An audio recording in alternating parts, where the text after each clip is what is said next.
In this video, we're going to take a look at packages.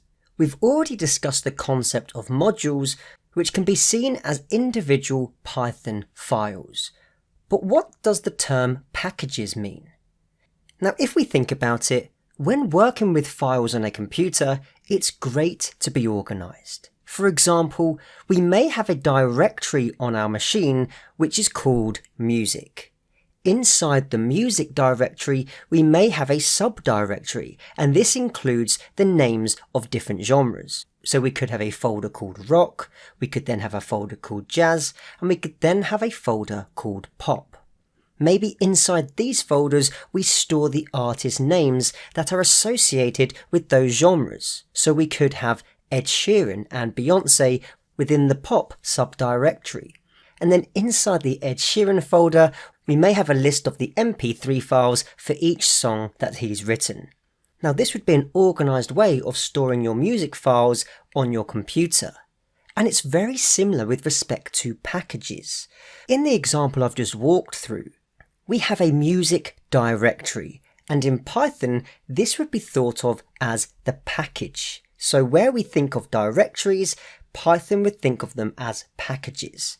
And when we go down through the subdirectories until we get to the MP3 files, which are actually the songs of Ed Sheeran, these files would be thought of as the modules.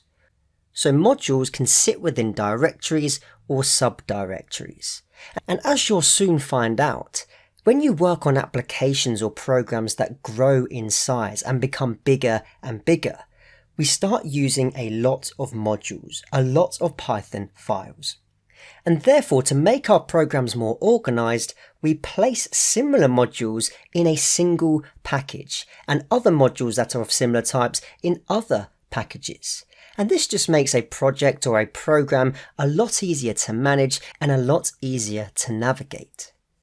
So we've seen that a directory can have subdirectories and files, and in a Python package, we can have a package, subpackages, and modules. So think of it this way to make it easier to understand how files are structured in a Python package. Now, when we create a directory, we must contain a file in it named dunder init dunder.py. And this is in order for Python to consider this as a Python package.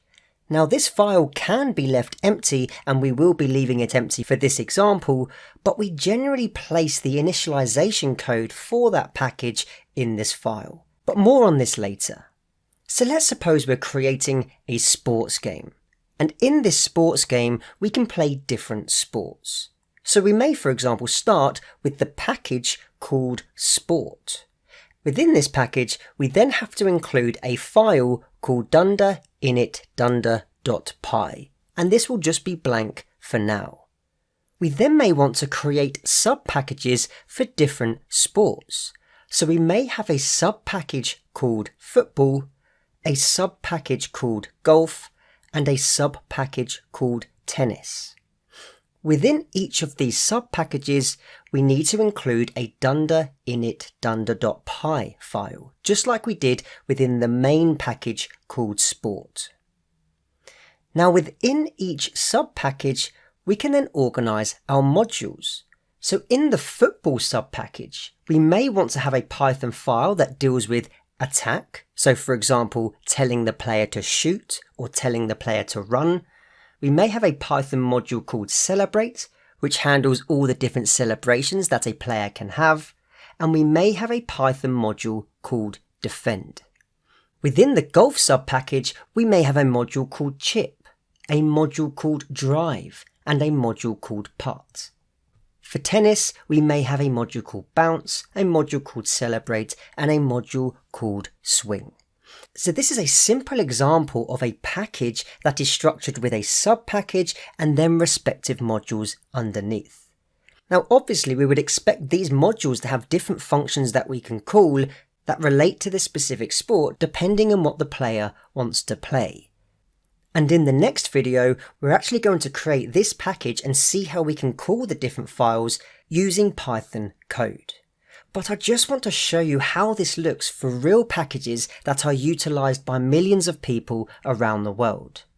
So for example, if I search for the pandas package, and pandas is a library that we use to help us work with datasets. It has functions for analysing, cleaning, exploring, and manipulating data. And the word pandas actually comes from two places. It references both panel data and it also references Python data analysis. And I believe this was created way back in 2008 by Wes McKinney.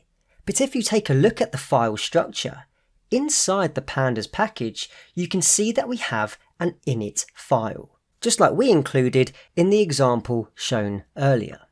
We then have different folders, which we know are called sub-packages.